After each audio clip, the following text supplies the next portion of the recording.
Yes. Hello, hello, YouTube. How are you? Welcome to day 3. Psych. It's the second week. You don't know that. They might know that. Let me share this. Boom. Boom. Boom. Share. How's it looking?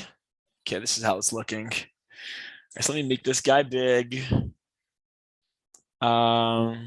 Using for class. I have a lot of tabs open. I was like going through different stuff, seeing how we could find different resources. Sometimes resources come up dead and you have to like figure out other resources, but we'll use what we have at our fingers. Right now, we know that we were doing the marketing package. We were doing my version. We were working off of projected, what you could get the rents to, right? So we're starting at 900 rents and we want to try to get it to 1,300. Why do we get there? How do we know 1,300? Because we look at the market in New Britain, we go on Zillow and whatnot. Then we see for each of the 3 bedrooms, what could I get it to once it's rented? Let's say I could get it to 1,100. Let's say for the single family, each one could go for 15, and that gets me my 1,300 average, my 7,800. What happens then? What happens at that number? Then you go to the offer.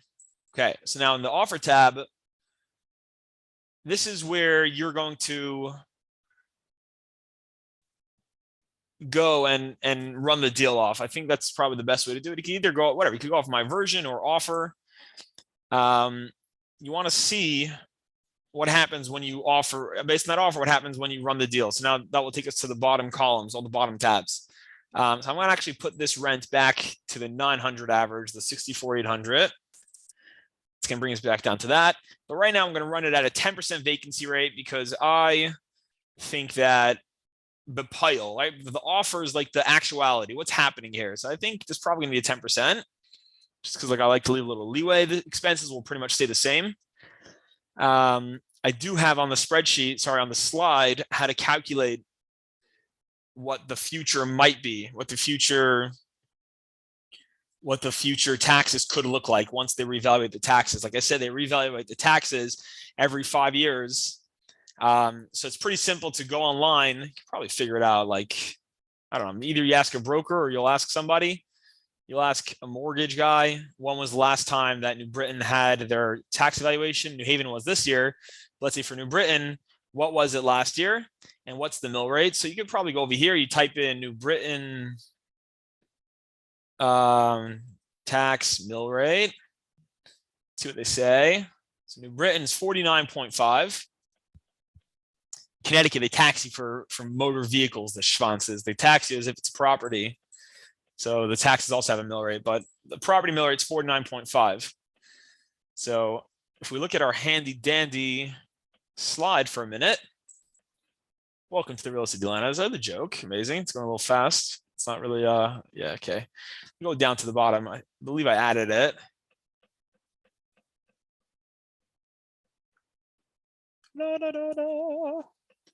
We went through all this really fast. I also sent the slide to everyone so they could, if they want to have some references, like the DSCR divided by NOI, that's the DSCR equals the NOI divided by debt service. Just go through that. Beautiful. Okay. How you figure out the future taxes is you take the tax bill. It equals the assessed value times the mill rate divided by 1,000. Okay, so if you buy a house for, let's pull up my calculator. Does that come up? No, my calculator probably will not come up in here. No, because I'm not sharing it. So let's have this thing in our head for a second. Assessed value times the mill rate divided by 1,000. Let's go back to my other tab.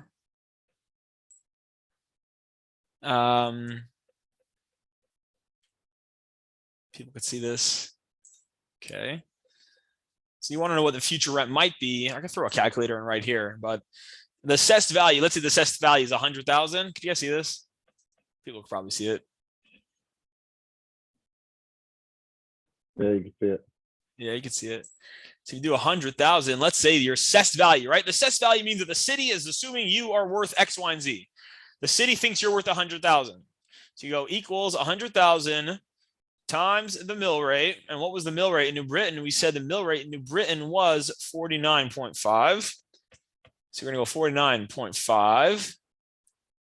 Amazing. So it's 495. 49,500,000. And now you divide this by 1,000. Let me see if this is going to work. You divide that by 1,000. So your new tax bill is now 49.50 based on 100,000. Now, who says the assessment? Who decides the assessment? So the city has all these tax people. They go around, they decide the assessment. But the issue is that if you buy a property, it's very hard for you to then fight that assessment of that value. Because if you paid $1 million for property, let's say you overpaid, you can't now go tell the city it shouldn't be worth this much. Why are you taxing me at such a high valuation if you decided to pay that much? So if we do this 415,000, 415, 1, 2, 3.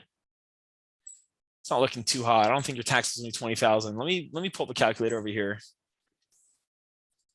I don't know if I did that right. Calculator, no, regular calculator. Come on, calculator.com. Regular calculator, 100,000. Where are we going? Come on. Was that right? Was that calculation right? Let me just do this on my calculator. If I did 415,000 times the mill rate of 49.5 equals, no, that divided by 1,000. So it's crazy, but it seems that they could. No, okay, 1 second. Let me see what we're doing here. It's because you didn't put it in brackets. You have to put it in brackets to make that calculation go through. Right. Odd math. Right. But I believe off the assessed value, they only take 70% of it. So that's also where I was going wrong. So they won't take the full value. They'll do 70% of the assessed value, and then you'll do it times the mill rate, and then divide it by 1,000. But like I'm saying, they are just saying the assessed value, like that's what they'll do, but they're going to do 70% of what you paid for it. It's like a pretty good, it's a pretty good guess. So I'm going to pull this up again, just on my calculator. So let me do 415,000 times 70% equals 290. So now that times 49.5 equals 14. That divided by 1,000. Right. Okay, so it makes a little more sense. It's in like the 14K range right now. Now they're not going to do that exactly. So it's based off what you pay, but it's also like based off comps. Like they have their own way of doing it, but you essentially want to be careful that that you're within that range, that you're going to budget for it. Okay, let's go back to here right now. That wasn't so smooth. I'll figure it out, where I was going wrong, and I'll just post it there. But let's say it's going to go up to 14K, right? So right now the real estate taxes are 6,843. Okay, what do you do now? How are you going to calculate the futures of everything? Because right now, remember, you're looking at a cash and cash return of 2.43 and a 6 cap. That's not looking too great, right? If you're paying this this is even if you're paying 450. So let me put it back down to the 415 because I was thinking what happens if you offer more. So let me put this down to the 415. Let's see what happens now. Still 3.69 cash on cash return and a 6.89 cap rate. So it's not looking too great. But remember, this is before you touched the rents, before this was your current rent roll. And now you want to up it over time to your target rent. So what's going to happen there? So what you do now is you're going to go to the summary tab. Now in the summary tab, we're going to populate it on the top over here. You can populate it. We're going to populate with column 4. These are the columns over here. 1, 2, 3, 4. You could always add more if you needed. You could also look at it per unit. That's what this little guy does over here. It makes it per unit, breaks it down like that. Let's get rid of him for now. So based on column 4, what's happening with our deal? Again, the purchase price, this is the earnest money deposit. Now, again, remember this earnest money deposit, it's not exactly going to be 4,150. It's not always going to be 1%. It's whatever you negotiate on the sale.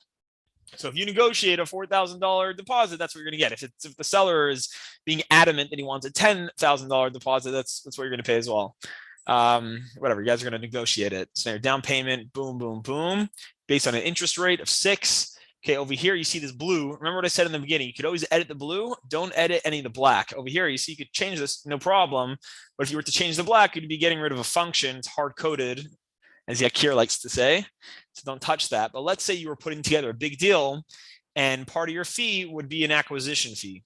And again, the way this works is with investors, it's just whatever you could sell. So people will say, what's the standard? How does it work? There's no how it works. I've never taken an acquisition fee in my deal because let's say my deals were running at 10% return on investment to the investors. I didn't want to start taking away from that ROI. If I'm charging more upfront for the deal, if I'm putting in my pocket 10K, that means investors have to come up with more money. So that might be hurting them, but maybe your deal's an insane deal and you could take an acquisition fee. So this is what we're running right now. Okay.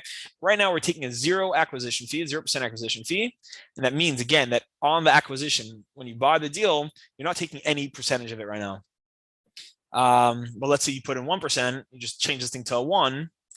All of a sudden, you're getting a $4,000 fee for buying the deal, for putting the deal together. That's aside from the rest of the cuts you're getting from the deal. Okay, let's put this back down to 0.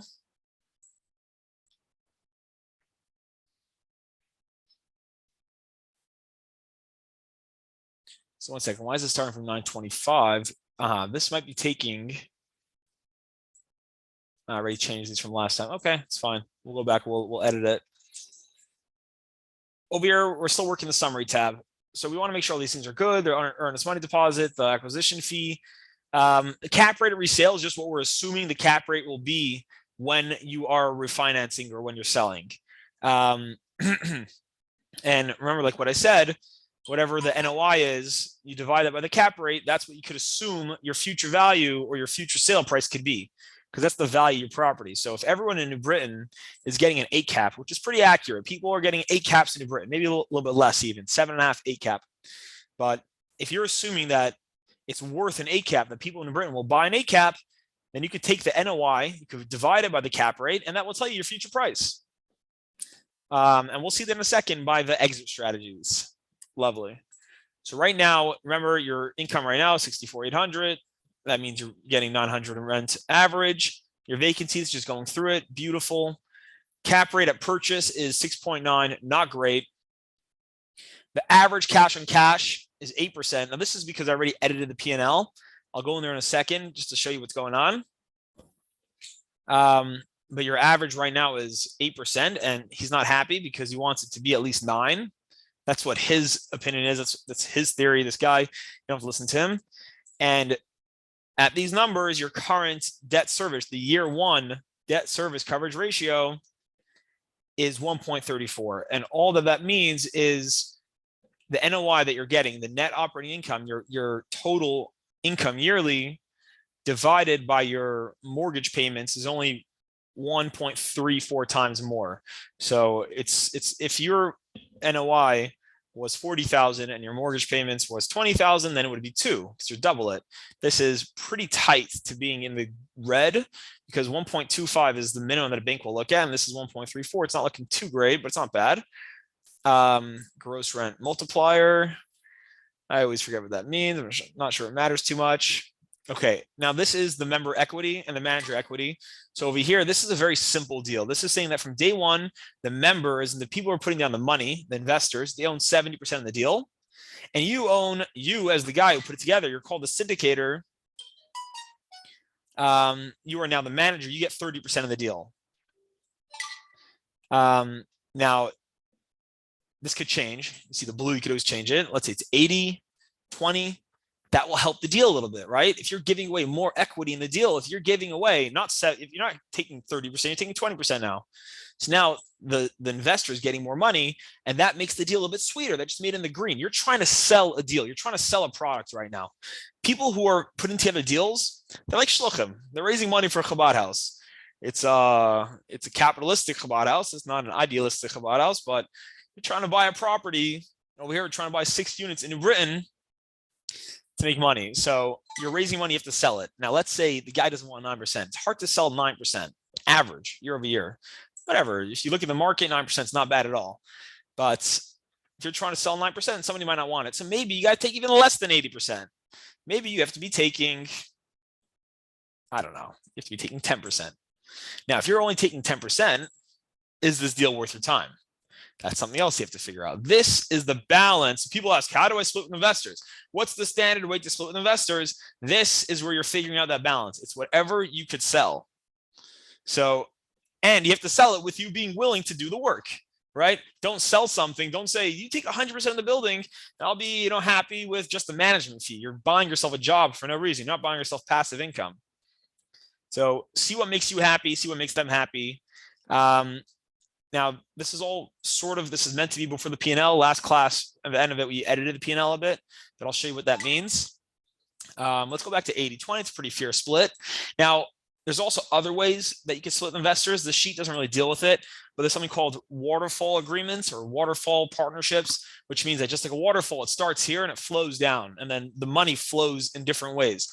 So a waterfall agreement, which is actually what I've done my past few agreements with my investors, is that it starts in a certain place and then it ends up in a certain place. Like from day one, maybe you don't own any of the building and the investors own the whole thing.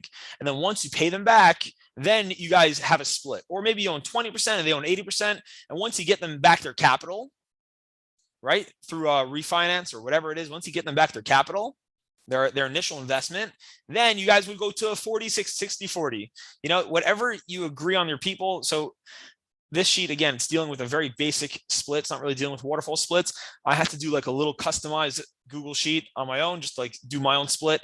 What I've done in the past with my people was they owned 100% of it. They owned 100% of the deal. That means that any penny of cash flow went towards paying them off. Any refi money went towards paying them off. As soon as they were paid off their initial investment, plus a 7% pref, plus that means in addition to their investment, they needed a 7%, they needed a 7% return as well. Then we went 50-50 on the building. So it's nice in a way because now you're 50-50 on a building, but it sucks because till you get them back their money, you're not really getting any cash flow. You're working your tuchus off, just collecting a management fee. You're not really getting any money. Depending on the deal, it's worth it. Some deals, it's such a value add deal that the second you refinance, you'll be able to pull out all your money. And if you could pull out all your money, let's say the deal, you bought an insane deal and it's really under market value. And the second that you rent it, do a basic paint job, all of a sudden it's worth another 100 grand. So that you can pay your guy back in 3-4 months, then maybe it's worth it. You do it right away. So you're not working so hard for nothing. It's, again, all comes down to what you're willing to do. The first deal, you might have to take a hit. Like, you give away more because you don't really have any street cred. But then as it goes, then you could demand more and you could ask for more. You start taking acquisition fees, you start taking asset manager fees and all these different, you see over here, there's an asset manager fee and there's different like capital transaction fees. You start taking all these different interesting fees. And that's obviously if your deal could support it.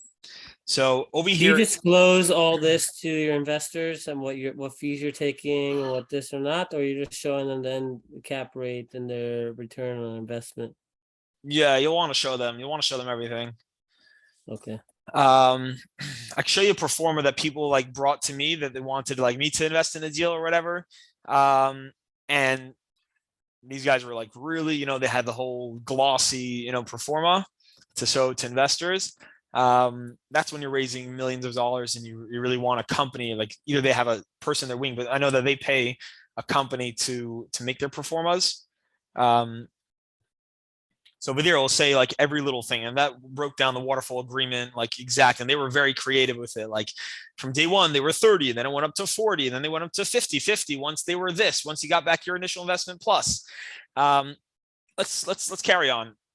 Our deal is 80-20. Based on 80-20, he's getting back 9.1. Again, this didn't change. The debt coverage didn't change because that has nothing to do with the bank. That didn't change the NOI. It didn't change the net operating income. It didn't change your mortgage payments. This just changed what the investors are getting. Okay, now the average annual return.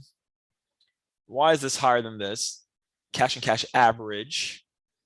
The average annual return. Let me see why it's different. We'll go to the return soon, and it'll probably tell us our answer. Okay, P&L. Now, after you go through your scenarios, you get your summary tab, you go to the P&L. Now in the P&L, this is saying year over year. This is basically taking the snapshot of this first column, right? Whichever one you chose in the summary tab. We chose 4, so it's taking a snapshot of 4. And now we're going to work it year over year and see what's happening with this deal. And that's going to tell us when we want to refi, when we want to sell. So year 1, remember our average right now is 950. Now we have to try to get our average up to 1300. Do you want to do it within the year? Can you do it right away? Even if the market rent's holding at 1300, not necessarily can you do it right away, because people could be locked in a lease. Remember, if somebody's locked in a lease, you can't change what they're paying. But let's say people are month to month, then you could change them, but they also have to be willing to take a steep hike. This 925 to 1300, it's a lot of money. If you start telling all your tenants, you guys have to pay 1300, maybe they'll leave. Now, maybe that's not a bad thing, but maybe they'll stay and they'll stop paying you. Maybe they'll get upset. It could take 4 or 5 months to evict. It costs you a lot of lawyer fees. It's about, I don't know, I'd say $1,000 to $1,500 just for the lawyer fee, plus all the missing rent, plus moving the tenants out is all on your dime. You have to pay for movers. It's like ridiculous as well. You have to pay the marshal to come by and serve all the different notices. It's just a pain in the butt. So maybe you want to work with the tenants. You don't want to come in kamikaze style and bomb the building. Maybe you want to really work it. So, in this deal, I'm spreading it out over 3 years. I'm saying in year 1, my average will be at 925. By the end of year 1, this is all by the end. What's going to happen at the end of year 1? End of year 1, I'm going to be at 925. Now, that's only a 25% average increase. That means that if one unit went up $100, I do not know math, but 100 divided by 6, that's what the whole thing went up. So,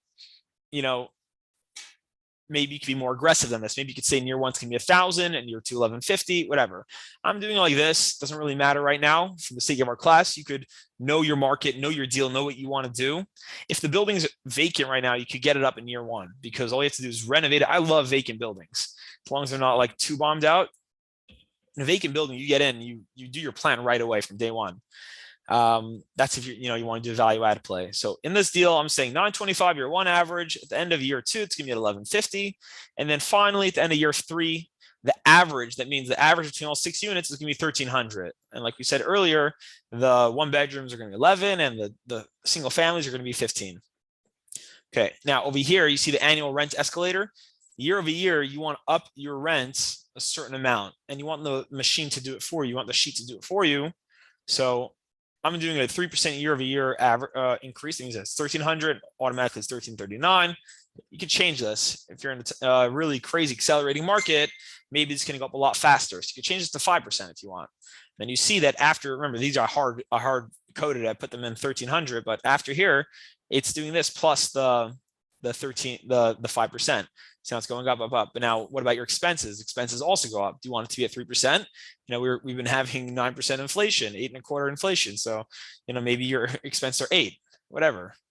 This is what you have to do. This is what you have to decide, what you have to figure out. We keep them both at 3 right now, just because why not?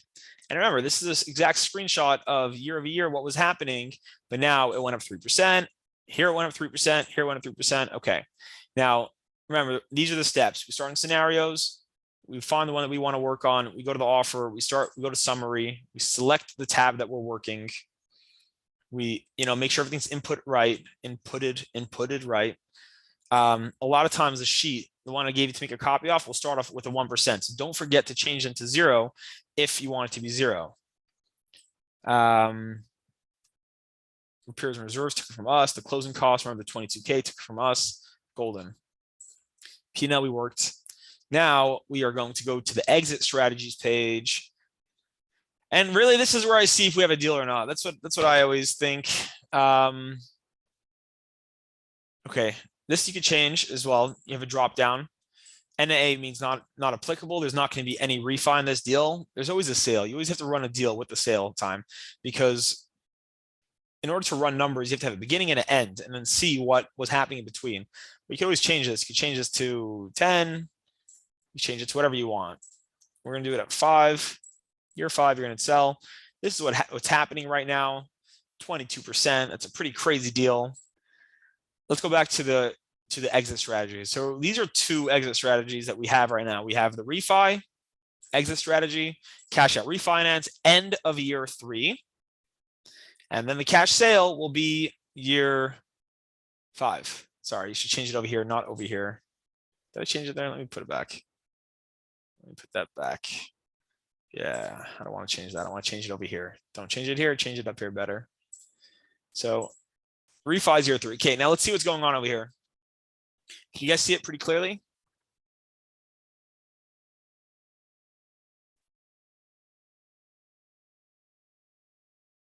Yeah. Yes. Okay. It's been a while since I heard any movement. Okay. So you have the NOI right now. NOI at the end of year 3 is 51,000. Where are we getting this NOI from? It's taking it from the P&L end of year 3. NOI was 51,000. Okay, remember we changed it, therefore it updated it here. Go to our exit strategies, boom. NOI, you have the cap rate. Remember, we were assuming it's an 8% cap rate.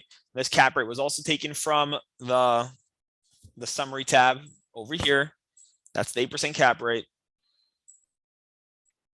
So if you have 51,000 in net operating income, that means your gross rents minus your vacancy rate minus your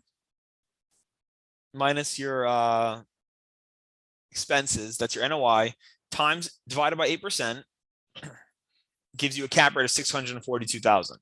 So now your new appraised value is 642,000. You bought at 415. Now you're worth, according to this. Now remember, you always have to. You can't just rely on NOI, net operating income. You also have to look at comps. That means that if no other building in New Britain, no other 6 unit is selling for 642, then you can't just blindly rely on the NOI. You have to kind of find that middle ground between both. But now for underwriting this deal's sake, you're worth 642. Okay, now what's the bank going to lend you at? This is 80% LTV. Now that's pretty aggressive. Banks don't really lend at 80 all the time. 75 is a lot more common. So let's say the bank's going to lend you at 75% at a 6% interest rate. Amortization, let's do 30. Why do 25? Usually do 30. Doesn't really change your refi. Now your refinance loan amount is 41. So now what's happening with this 41? This is what the bank's giving you. They're giving you 481,000.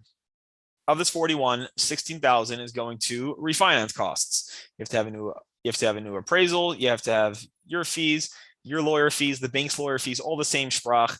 It's a little cheaper. Your lawyer won't charge you as much.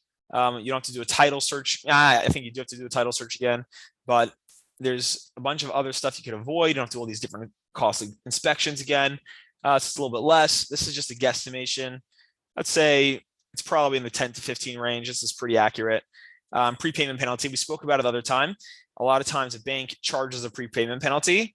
It depends on what year you're in. It depends what your initial deal was. You're going to look out for that when you're looking at the LOI from a bank. Banks also give LOIs. They give their letters of intent. So in this case, we're assuming that your bank had a 0 prepayment penalty, so we're going to keep it at 0. Yeah, you had your loan balance of 299,062. That means that in the end of year 3, after paying back your mortgage for 3 years, this is the remaining balance. You can see it over here probably. Let me see. Maybe you can't, but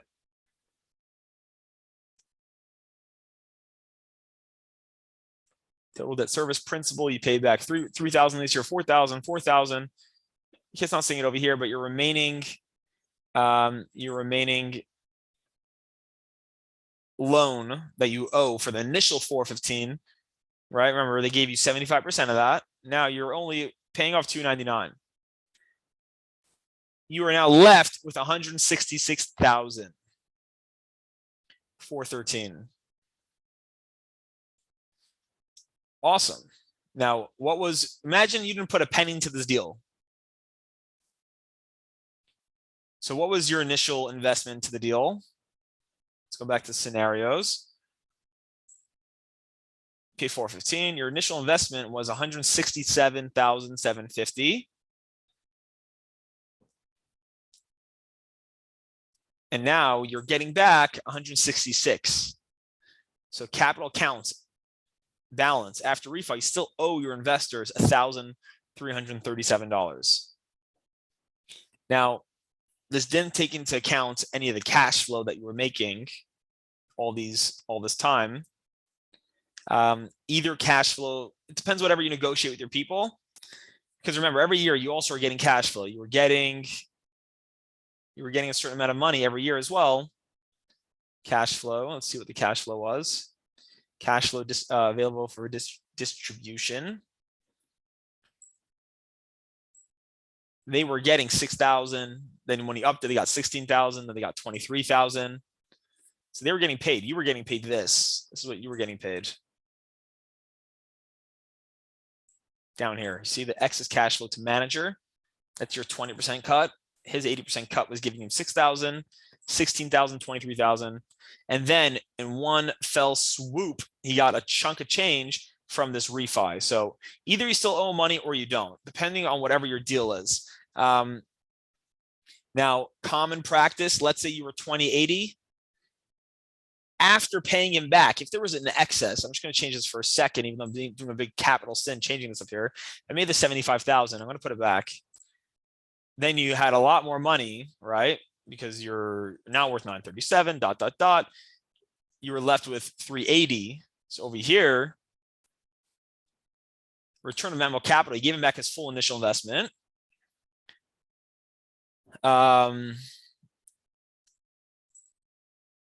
Appreciation, let's see. So net proceeds, profit paid to managers, to members, sorry. This was the extra. No, sorry, this was, yeah. After you pay them back their initial 167, you were left with this 212, I believe. Yeah, you were left with this 212. After you pay them back. Now with this 212, you go 80-20. 80% goes to him, 170, and you get your 42,000. It's not bad. You put 42 in your pocket. But do you want to work 3 years for 42 grand? Maybe not. But maybe this was a very easy deal for you. This is also only if you're at that, but I'm putting it back. Anyways, what I'm just trying to show here is that you still owed him a bit. So you didn't get paid anything just now from the refi. It was all going towards paying him off because that's like a capital transaction that goes towards paying him off, but you were getting all along your 20% cut. And if you think about it, that 20% cut's passive because you were getting paid the whole time a management fee as well. So technically that's called passive income, even though you really were working. Let's just go there for a second. You working and managing the deal should really be paying you from this management fee.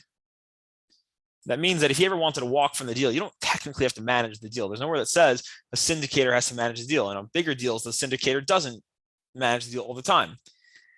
You'll get a management company, still pay the management company 6%, but that 6% is very low. You'll probably have to raise that to 8 to 10%. And that might do different stuff to your deal. But let's say you were getting paid this.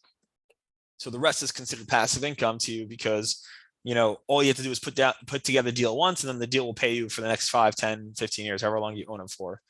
So that is back to exit strategies. But in this specific case, in our specific case, end of year 3, he got back 99% of his initial investment, right? Remember, he still owed 1.337. But that's great. He's happy because you returned at least 60% of the investor capital. They'll be pleased. I like that word. They'll be pleased. They're going to be happy that you returned a chunk of their money because people wait 10 years. If you're getting 10% return on your investment from the market, you wait 10 years to get your money out. Here, you're getting a 10% return year over year. And all of a sudden, in year 3, boom, you get a chunk of change. You could also negotiate it that 20% of this refi goes to you. Just done. Like you own 20% equity in the deal. I don't care that you didn't get all your capital proceeds out. I get 20% of this excess. I get 20% of this 166. And that's just how we're going to split it. You could do all different ways, but let's go now to the summary, to the returns tab.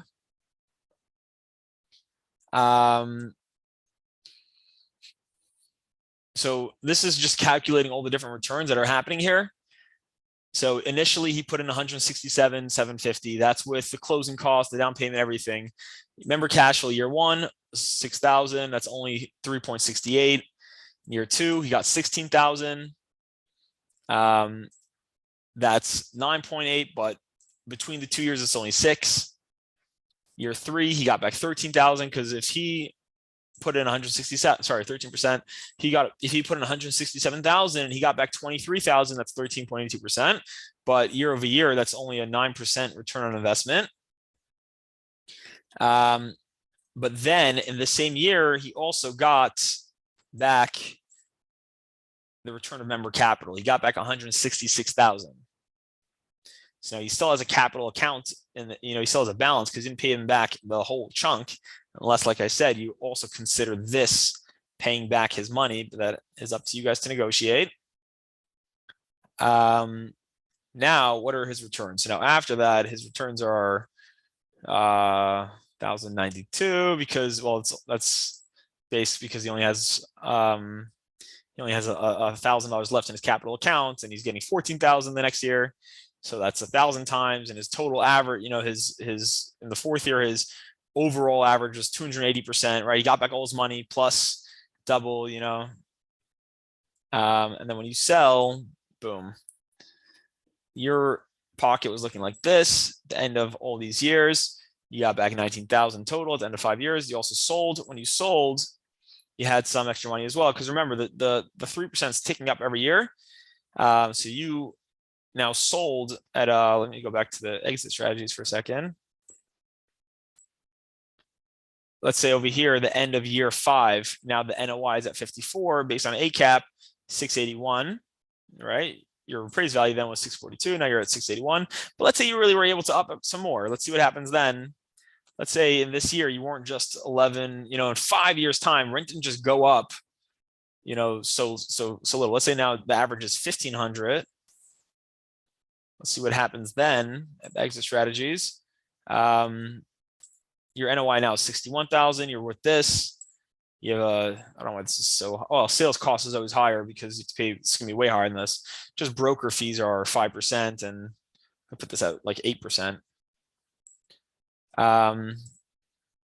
Yeah, now you're left with a lot more. He pays back the capital, net proceeds from resale, principal reduction, depreciation. The members get 192, you get 48. That's basically this sheet. The rest is Idach Pirashahu. This just helps you look at the mortgage a little bit, what the loan amount was. The first loan, this is, when you had the refi. This is what the refi loan was telling you about. Sorry, no, this was the refi loan. This is just if you initially bought with 2 mortgages, which I've never seen happen. I'm sure it happens in more complicated deals. He doesn't want you to sue him. Change log. Awesome. Do people get how to work the sheet?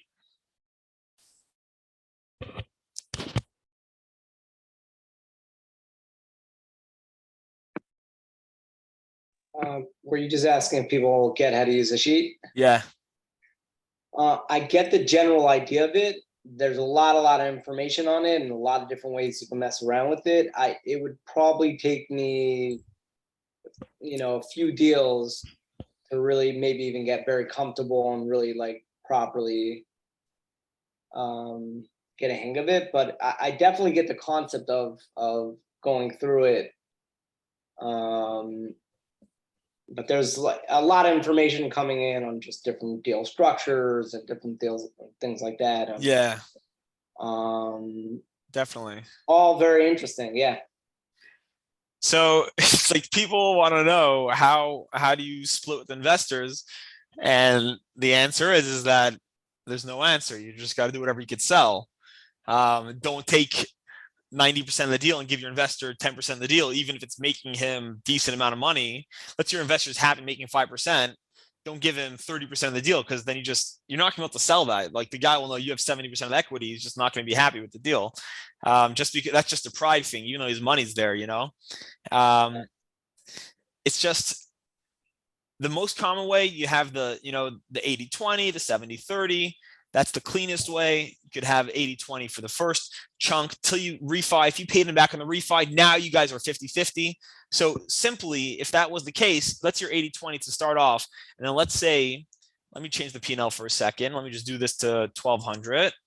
That means that in the exit strategies, you paid him back. Now, why is this not changing?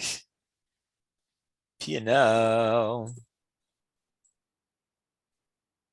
Because this was hard coded. So now this would be 3% more, right? Let's say this was 1200 and this was really 1400 at the end of year 3.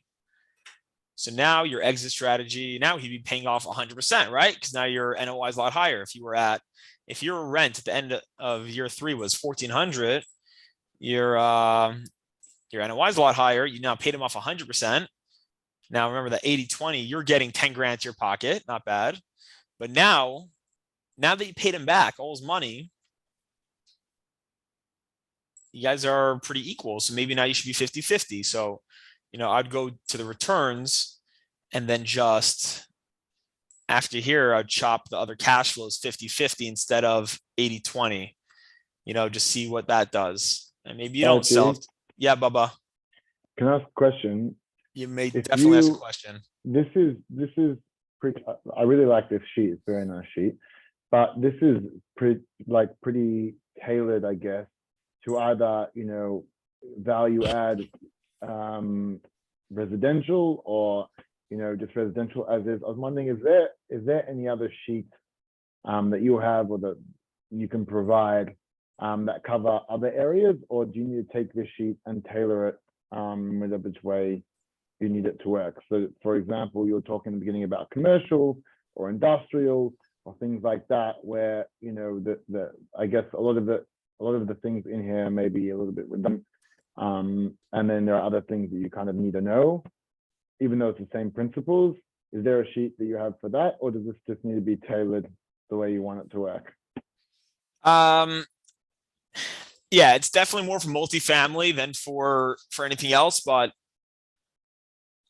it's not going per square foot. Like if you're talking warehouse, you want to be talking per square foot. If you're talking, different, Well, this condos, isn't stuff like that. Why would condos be different? Because you condos see look good per square foot. Yeah.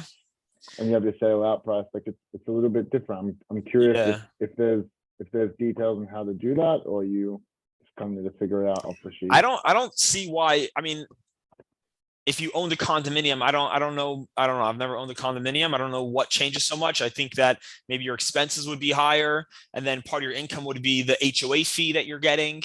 I don't see why it has to be so different. In the scenarios tab, if you were a condominium and you were trying to budget for owning a condominium, and you were gonna, now chop it up between 20 people. Let's say you only owned 10% if you own 10 out of 20 units of a condominium, you'd have to put in one of your expenses, the HOA fee.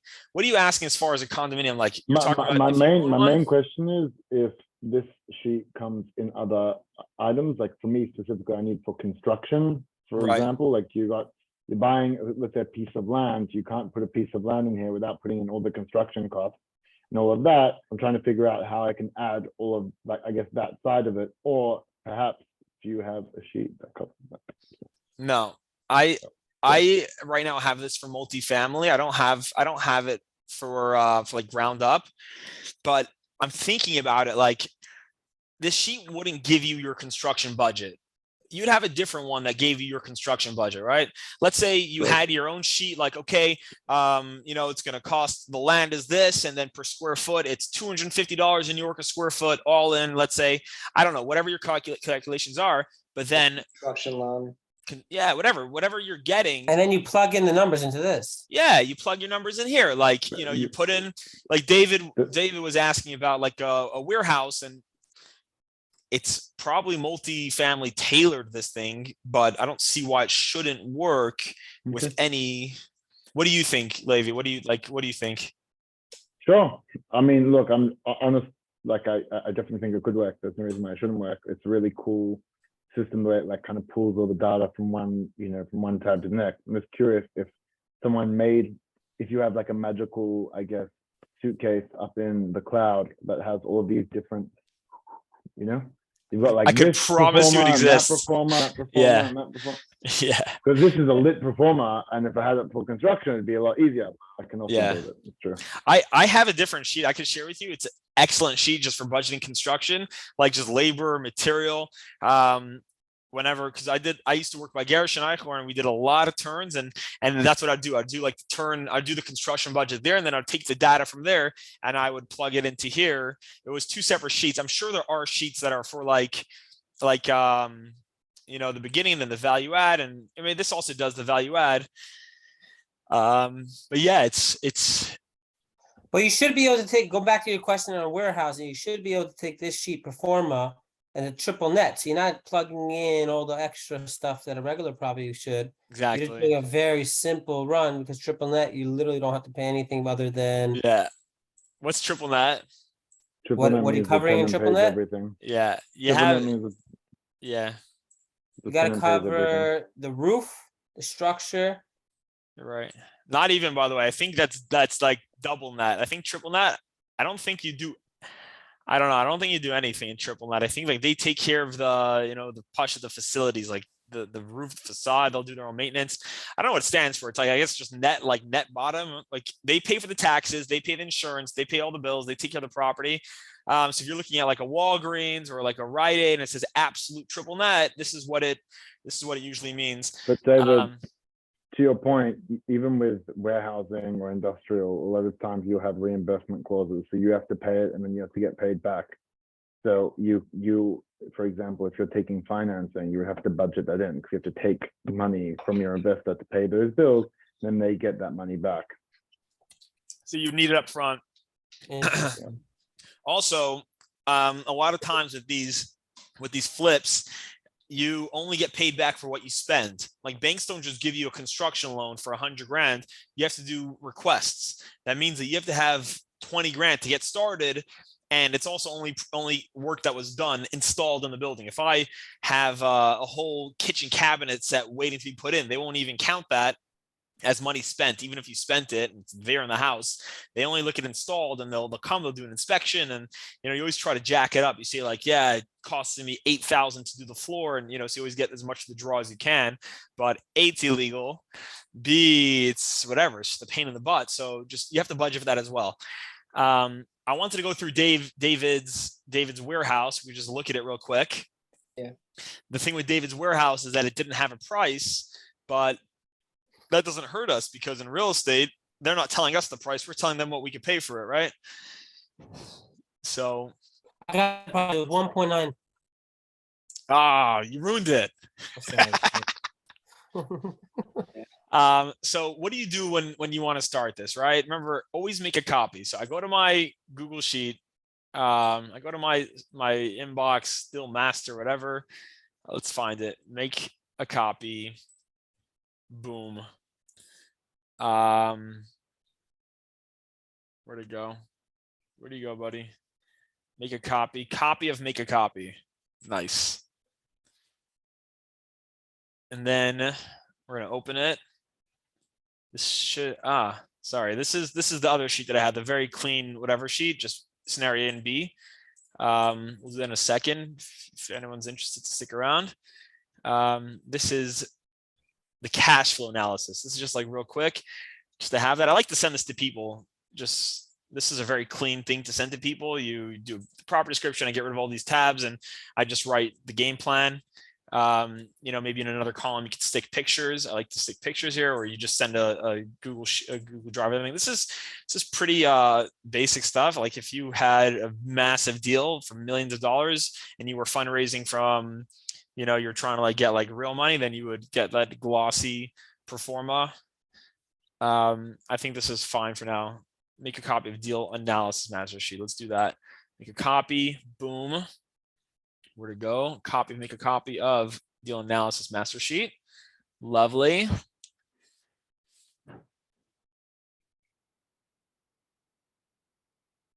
And I as well, like I said, I'm selling now a property for 1.9. I have to buy a property for 1.9 minimum, or else I pay 1031 taxes.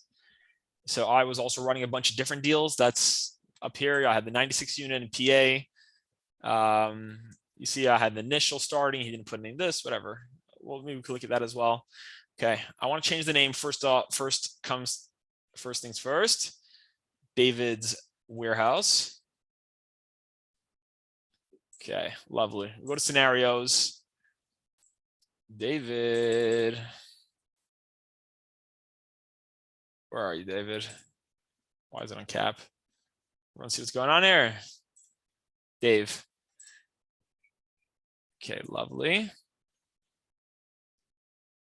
Let's zoom in a bit. Why is it going out? It's so weird. I'm zooming in. It's not going anywhere.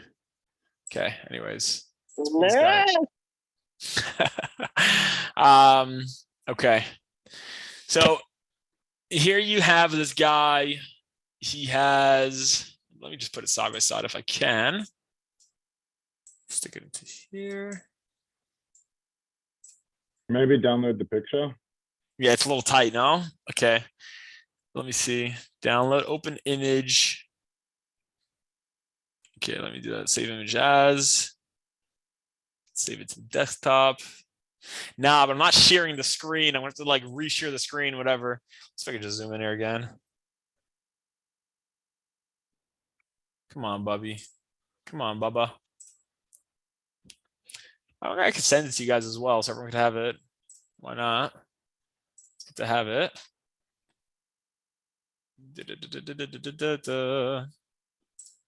We'll share that.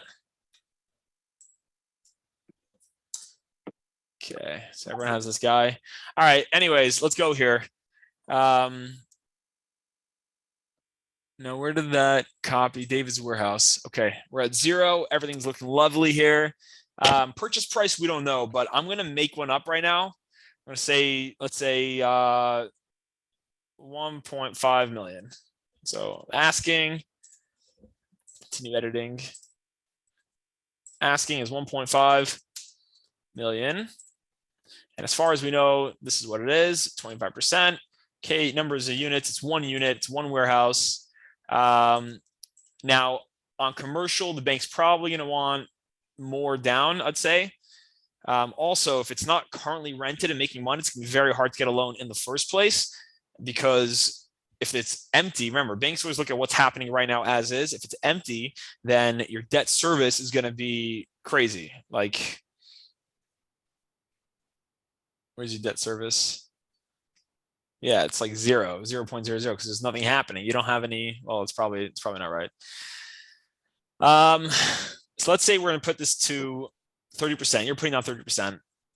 Putting down 450. Closing costs. Remember where you change the closing costs. I shouldn't change it here. Should really go to acquisition costs. And let me just do it there. Why not? Per unit. Okay, remember we changed this to 3,500 per unit. It's only 1 unit, so it's only 250. But then environmental, and when it comes to warehousing, I've never bought a warehouse, but I'm sure the environmentals and the inspections are a lot more important, because you want to do at least you're going to want to do like a phase 1 and a phase 2, I'd say, if you ever buy a warehouse. Yeah, definitely, right? Because what that is, that's just like they come in, they their own problems. Yeah. Any industrial space could have had a gas leak, an oil leak, any leak back in the day, or if, it was a treatment facility or whatever the hell it was, whatever the hell they were doing there. So you definitely want to do a phase 1 and a phase 2. A phase 1 is like the initial. I think they leave like a canister in the room. They collect air samples and they bring it to a lab and they charge you way too much for it. I think a phase 2, they take soil samples, whatever the heck it is, but you're not definitely want to do it initially. Before even that, you could pay like $250 for like, just like a online. They do like just like a record search. Your lawyer could do that and just give you like a whole list of all the hits that ever came up on it, and then you would want to negotiate accordingly. But if there is any contamination, you definitely want to get quotes on it and add that to your bill. Let's just keep this. Structural inspection, fine. Lender legal fees, I said this was even more. Origination fee, 1% sounds about right. Title policy, it's very expensive. Transfer taxes. Okay, so you're at 51K. Let's go back here. Well, let's assume that's right, because you're going to be doing a bunch of other preliminary stuff in a building. Let's go back to your scenarios tab. Okay, now gross potential income. Dave, to this guy, he didn't have what his rent was now, right? Let's see what I'm looking at for a second.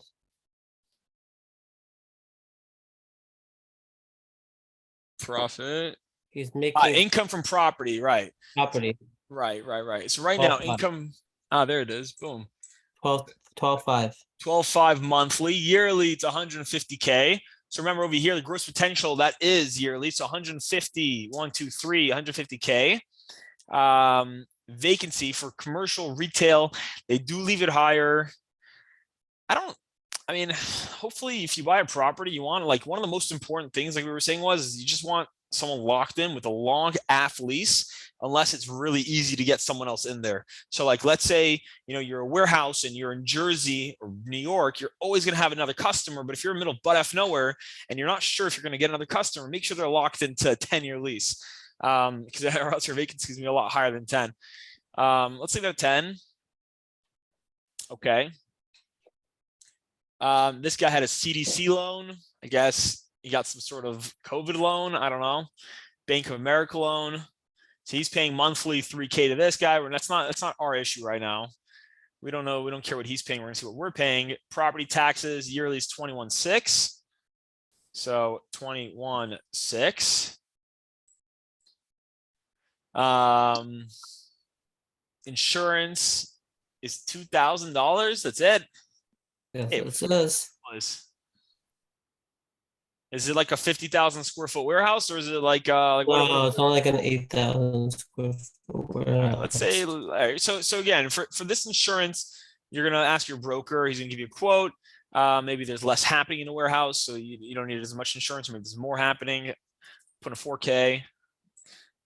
Contract services. Now that depends. Is your tenant going to be like triple net? Is he going to be taking care of the stuff himself? Let's assume he is. Let's assume he's taking care of his own snow removal, his own stuff, his own trash. You're not paying a dumpster fee because this guy's not giving us any of that. Right. Property taxes, insurance expenses. That's the total expenses. Income from property. Was this like triple net, Dave? This is what he is. Yeah, this is what he's saying. Right, but is he just being low on the expenses, or is the tenant paying for all this? Because there's Triple net, so it's all okay. tenant. So even triple net, even the taxes and stuff should be going to the tenant. Correct. Let's assume that the guy was saying that this is taco what you pay. So let's say it's not triple net, say it's 2 times net, and you're paying the taxes and insurance. You're not paying any other bills. Your expenses added are 25,000. That's 80% of your total rent. Okay. Your debt service yearly at a 5% interest rate, which would probably be higher. Let's do 6.5. Want to be, pretty conservative. 30-year amortization. Your cash and cash is 5.93. So starting, if you paid 1.5, then your cash and cash is 5.93 and your cap rate is 7.29. And there's not really much value add here. I don't know the story going on here. Like, this is as is right now. There's not much that has to happen to a 1 unit, no value add deal. You're just plugging in the numbers and seeing what the heck's happening. But like, let's say we wanted to work it a bit. So I go to summary, go to column 1. Earnest money deposit, remember, goes automatically 1%. Here you see that's 3%. Acquisition fee. You want to get rid of that. You don't want to have acquisition fee because this is you and you. 10%, maybe it doesn't need to be 10%, it could be less. Expenses minus 19. Cash and cash average is 4.8. Debt service, okay, you can probably get a loan. That's nice. Now this was with an investor, right? 70-30. Let's just do this all 100 because you're the only guy owning it now. Your cash and cash now went to 6.9 because you're not giving away. Also, you don't have an asset management fee because you are the only guy. It's very simple, essentially, with like a 1 unit like this. You're basically making 7.3 on your money. Let's see. It's not 7.3. It was less. It was a 7.3 cap. It was 5.93 in your money because the reason why the cap rate's higher and this is so low is because the interest rates are so high. So even though the deal before you take into account interest rates, deal's not so bad. 7.29 for triple net. That's very good, actually, especially if you haven't locked in at a long lease. Triple net, you're not getting great cap rates because you're doing so little. Low risk, low reward. But your cash and cash at 5.93, that's not great. Now this, let's see if we can do anything here. If it's 8,000 square feet, what are you getting per square foot? You're going to want to see what the market rent per square foot is for a similar building. You're going to do that by speaking to brokers. But if you want to do like quick maths, let me just do this for a second. I got to start sharing a calculator with you guys so I could do the maths with everyone. If I did 150,000, I'm going to do the same thing again. I'm not going to do the rights, the brackets and the whatnots. Let's do equals for a second. Let's do 150,000. 150,000. Right? That's not 150 million, is it? 150,000. Divided by, we said it's 8,000 square feet. Yeah. And now you want to do, let's say, I doubt this is going to work.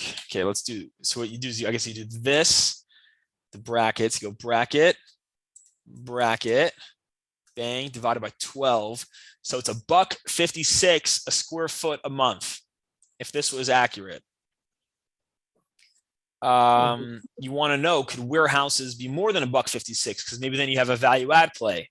So you said this is in San Diego, you're going to want to, you know, you're going to want to get on LoopNet. But I thought if he's making $1.56, it's probably, let's say he's making $13 a foot, square foot.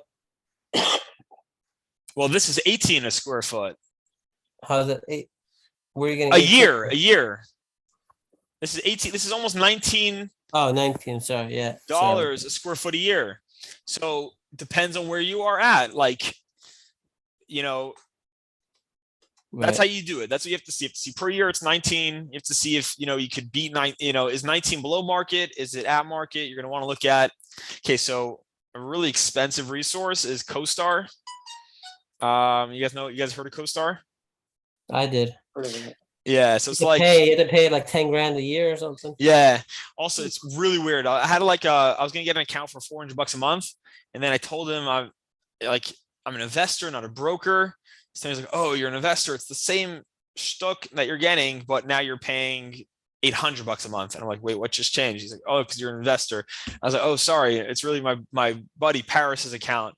So do it under his account. No, but he's an investor. And I Googled him. He's a broker, but he's really an investor. I was like fighting with them. They're weird, but they have the best data out there. They have they have leases of tenants, which no other thing will have.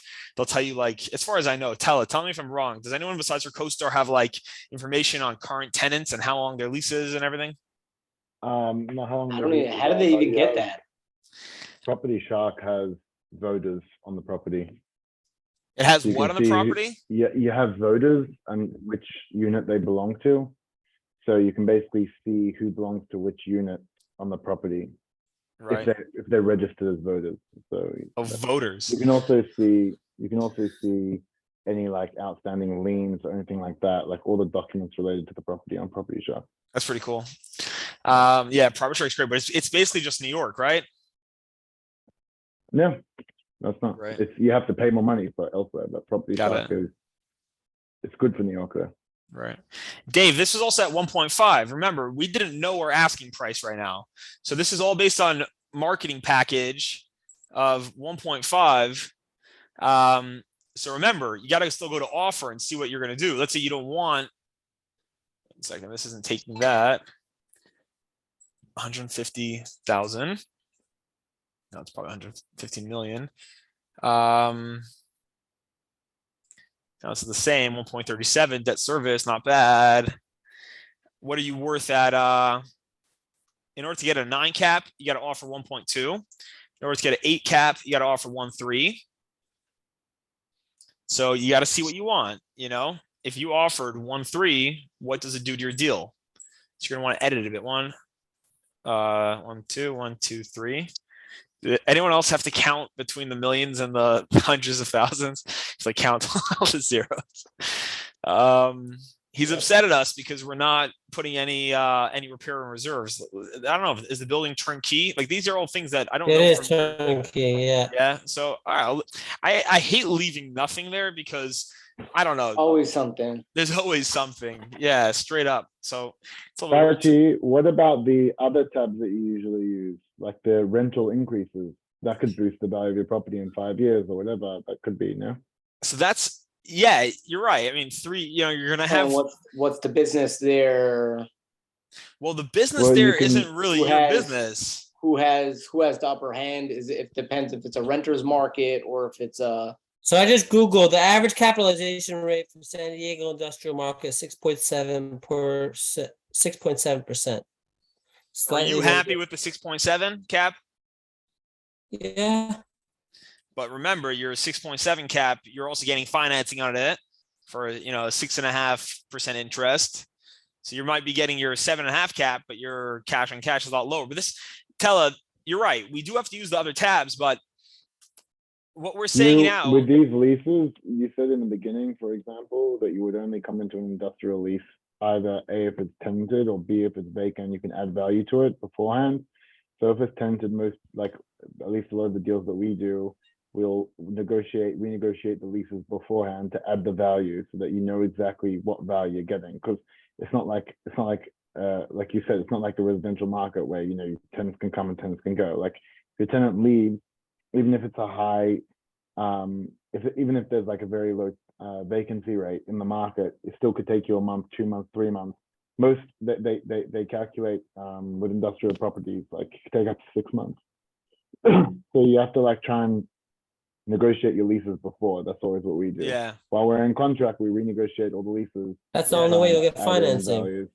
Yeah. I'm saying Yeah. when you add in, If you you add only in have rate- like 3% raises. financing, but it probably depends on what you're buying also. Like if you're buying a medical building and if the tenant leaves, you're absolutely fucked. Sorry for cursing, YouTube. Yeah. But if a tenant leaves and you're in a medical building in the middle of upstate New York, then you're in trouble. But if you have a warehouse in New Jersey, you're not in so much trouble. You know what I mean? It depends on what you're buying.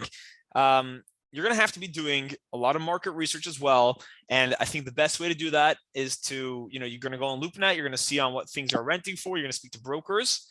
But these are questions that every deal you're going to have to answer. Maybe I should write a list. I want to write a list of what you have to look at, but what are you buying? Will it need a lot of work? Is it currently tenanted? My wife's uncle is Yerachmiel Jacobson. He buys these properties in the middle of nowhere. He'll buy a Walgreens in Puerto Rico if it's triple net. He doesn't care as long as it has a 10-year lease. He's fine buying it at a 6 cap. He's going to buy it cash, and then he's going to pay off the whatever. He's going to refi eventually, and I don't know, whatever the heck he does, or he'll re-extend the lease with them. It's very hard to like renegotiate a lease when you don't own it yet. Probably depends on the thing. I've been trying to buy this medical property in Brewster, New York. It's in the middle of nowhere. Not nowhere. It's like on the way upstate. It's near Danbury, Connecticut. I drove by and met with the people. I'm trying hard as I can to sign a new lease with them because they only have 3 years left. It's a radiology clinic. If they leave, I'm not going to be able to fill it up again. It's an absolute triple net. It's a 10% cap rate. It's an awesome deal, but it only has 3 years left on the lease. So I will not buy that unless there's a 10-year lease locked in place. I'm trying to get in contract and then renegotiate a lease while I'm in contract. Because if you renegotiate a lease before you get into contract, the property just went way up. And if the owner gets wind that you renegotiated a lease while, before it's in contract, he's just going to jack the price up because the value just went way up.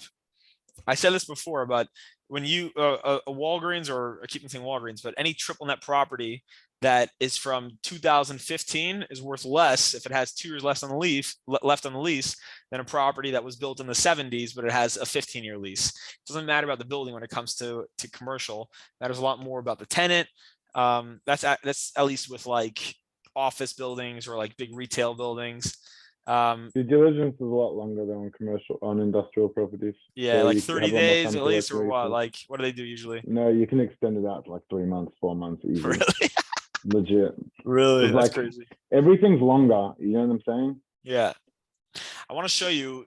So we just did this really quick. We did you know, the warehouse.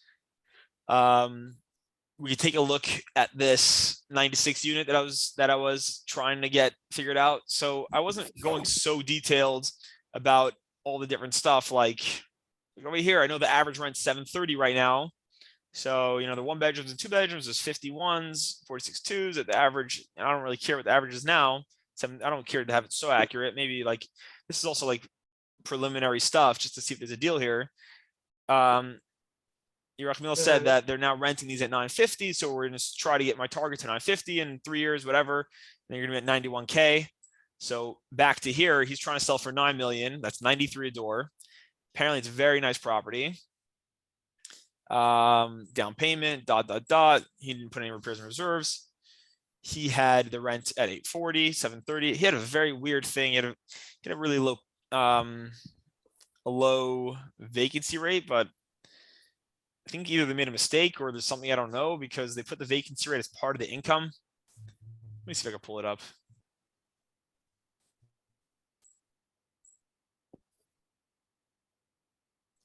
Yeah, this is what I got. Can I zoom in here? Am I gonna have issues zooming in again? Nice. Gross potential rent. See the writing Zoom in on the top. What? Zoom in on the On the top bar. There's a zoom in. There you go. oh, this you're saying up here. Yeah. So 844, but really it's only 818. Because in year one, he's assuming I could add 22,550. So they're already telling me 844, but really it's 818. And then in year one, he has a vacancy loss, 16,000. And the net effective income for year one was 857. So this 818 plus the 22 that doesn't exist, plus the 60,000 vacancy equals 857. I don't get why the vacancy added to my NOI, to my effective income. Whatever. I think it's just a mistake. Anyone tell me why this isn't just a mistake? I think they didn't put the minus in front. They probably drew on sheets and they forgot to make it minus. Yeah, I don't. Yeah, maybe. Yeah, I don't know. So the income's this: laundry, another 25. Administrative, you have marketing, boom, boom, boom. So I put all these things in. Got pretty close to his 444, 578 NOI. Whatever. I have all the expenses here. It's 50 starting at 52%. The expenses are quite high at a 5% interest rate. Because remember, the higher your loan, the bigger your loan, the better deal you're going to get. The banks just want to deal with you more. So you can probably get like 5.25 nowadays if you're you know, over that $1 million to $3 million loan mark. But I'm losing 30,000 starting because remember I didn't up my rents yet. So part of your budget, you're gonna have to budget like a reserve just for losing money. Also, I don't know if a bank is gonna lend you on a 0.93 debt service. It's less than 1%.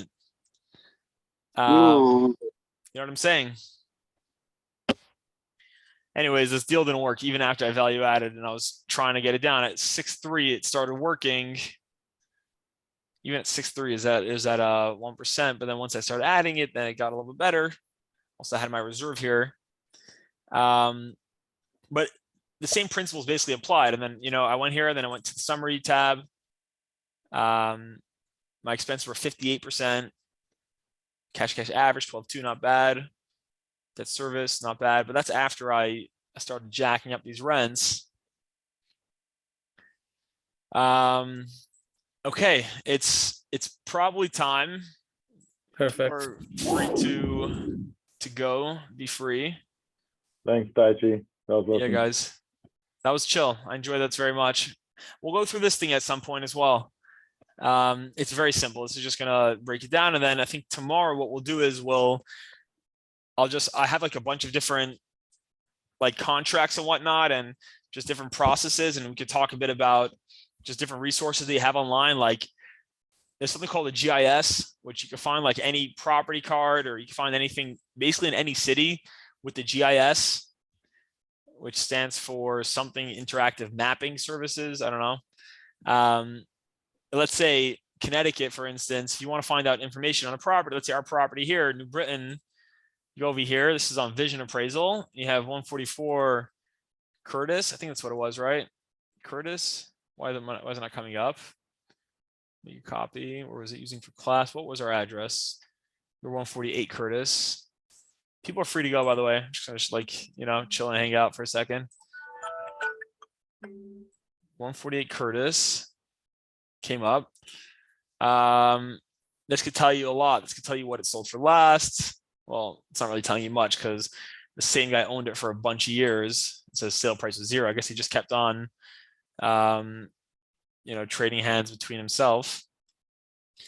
This tells you a lot about the property. It tells you, you know, the grade, like what condition it's in, and the occupancy. It's a single family, at least for this one. So it's interesting, and they think that 144 Curtis is well, actually it has 4 buildings on the property, right? Because remember, we have the 3 single families and then the 3 family. I believe that's what. What is D plus by grade? What is that grading? I am fairly certain it's grading the condition of the property. It's not in great shape. It's a D property, but it's not so bad because it's D plus. So this is actually just for one property. This is for building 1. This is for the first building, and then you see here you have the commercial space. So remember, I don't know if you guys remember, but online it said commercial was one of them. This is just the D. This is even worse. It's a little schmecky commercial space. Then the back we had, this is a C. Okay, not bad. It's the 2. It also says multi. It's interesting. It says occupancy 1. Then it's saying multifamily because maybe it's just counting the lot as multifamily. This gives the, you know, the square footage for everything. This is over here, but this is only wealthy cities that are on here in Connecticut. This isn't every city in Connecticut. If you wanted to find, let me see if Danielson's on here. Danielson. No, wrong move. Command F. Danielson. No, you see Danielson's not on here. Danielson's a schmecky little town. So you go online, you go Danielson CTGIS. Let me see if I get this. Record GIS. You can do this GIS thing anywhere in any state, in any city. There should be a GIS. Killingly, they always call it different stuff. Let's see what's happening here. Maybe it's not working now. This one might not be working right now. These old places, they, you know, a lot of times you'll have to call up the clerk and get information by hand. But yeah, see, this is Danielson. This is Momish, like a little Darf, little city. You can zoom in here. Work with me, work with me. Load, come on, buddy. Okay. But it's going to break it up by plots. If it loads ever. See that? Okay, there you are. And this could tell you a lot as well. So let's say you want to figure out more information about a property. You could click on it. It's interactive mapping, which is what the IS in this thing stands for. GIS, interactive services, something like that. Documents and links, property record card. It can tell you a lot about it as well. The location, it can tell you who owns it, where they live. Not necessarily is it the same place. You see, this is 50 North Frontage Road, and this is 90 Calvin French Road. So it's pretty cool. It should tell you what he bought it for. Is this the appraised value, the assessed value? Right. It's 19 acres. Jeez. This is 490 acres. I don't know what this is. Location. What's the assessed value and appraised value? I think assessed value has to do more taxes. I think at the end there, I don't know if this is 70% of this. Is this 70% of this? Probably not, right?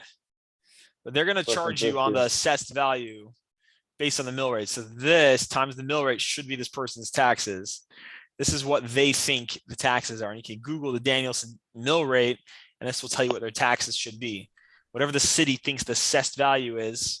I don't know why how they get to both, but I think you always have the tax assessor. They're gonna hit you on that. This is just a cool resource. So Bechlal, like you could always just type in GIS. This will tell you a lot. Like I was looking for plots of land in Hamden. So I was going Hamden GIS. Except you're gonna go into their GIS. This is, you could always type in the name, the address, but I think you should be able to go into the map and just start searching around as well. It's like a powerful service. Back to here. Also, I want to search for a second. Search by parcel number, owner, or address. If I go 123 Broad. Okay. This property I'm in contract for right now. I'm flipping it. IYH if all works out well. I'm wholesaling this house. So you get a lot of info here that I couldn't necessarily get on Vision, because on Vision you don't have Danielson, because Danielson's a poor little DARF. So I go documents and links, property record card, building sketch. Let's say I want to do the property record card and see what info this could tell me. And that just helps me, you know, with putting in an offer and whatnot. Buildings, building one, this tells you the square footage, everything, when it's built, when, you know, everything was built in 1900. 4,000, what's this? GLA. The hell does GLA stand for? It's a good question. This tells you a lot. Sales tells you that she bought it for 125,000. Valerie. Pretty sure this Valerie is she, unless I'm wrong. She bought 1998, 125. I'm paying her 275, so she's making a nice bag on it. Permits, this tells you a lot of, you know, this, and then GIS map, just, you know, on the map. Anyways, that's a really cool resource, GIS. This is Batch Leads. I pay $100 a month for it. This could do anything anywhere. Yisrael, what's your address? 666 Ellsworth. Yeah, so this should also be able to tell you a lot. Let's see. Half the time it says like didn't work. Let's see. Right. So you go to details. Ooh, you're going through my information. So It's all good. Yisraelik has it's all good. It's there. Well, you know what? Yisraelik Mochkin. Nice. You paid $325 in 2020. Guys, you check out 384. Ditch Strolick. It's not Griffin Strolick's biz. Okay, fine. Yeah, you see my house is blocked out. Yeah. Yeah, Gerv, good call. Menachem Deitch, Levi Gurevich, very cute. He bought it for 226,900. Because remember, we added 6,900 for the closing costs. Whatever. I'm just saying this gives you a lot of extra information. Our property tax is 5,800. How much does Batch Lease cost? It's $100 a month. Nice. How many users do you get? I just give people my password. It hasn't really been an issue. I don't know. Sounds good. Yeah, I don't know how it works. DM. This is cool. You could skip trace. You could, half the time this doesn't work, but I could find the person's number as well, add them to list, and then that's how I find properties. I then call them. But if it works, I want to see if this is accurate half the time. You could also just like Google it. Sheesh, like there it is. That's my number. This is my old number. Like that's pretty crazy. So there's a lot of resources online. This is a good one. Let's talk some more tomorrow about these things. And you know, I think maybe tomorrow we could just like go together and try to shore up whatever we didn't deal with. And you know, there's a lot of different contracts that I want you guys to have as well. Just like you should have a good leasing app. You know, we'll go through it. LOI and PNS. You should have a good, this is a signability contract. No, this is not a signability. This is, make a copy, 1 second. No, it is. This is, yeah, this is an assignable contract. This contract could be assigned. So you could make a copy of this contract. Sorry, you could get this contract with one owner and then flip it to somebody else. Because down here, why is it assignable? Because down here, assignment binding effect, this agreement may be assigned by the buyer without the written consent of the other party, which shall be binding upon the heirs, executors, administrators, and successors of parties hereto. This is just a good signable contract, at least for Connecticut. This is a blank purchase and sale agreement. Same thing, whatever. It's not blank, but you could always edit these things. I'll give you guys these things. You know, it's good to have. Always good to have an approval letter on hand. Yeah. Anyways, Chevra, we'll go through this tomorrow, I think. Is that good for now? Yeah. Awesome. Thank you. All right, guys. If anyone has any questions, feel free to ask. You know, I'm happy to go through it, you know? Thanks, Dutch. Thanks, Dutchy. You're lit. Sir, this was a good time. I enjoyed it. Let me stop sharing and then I could stop recording.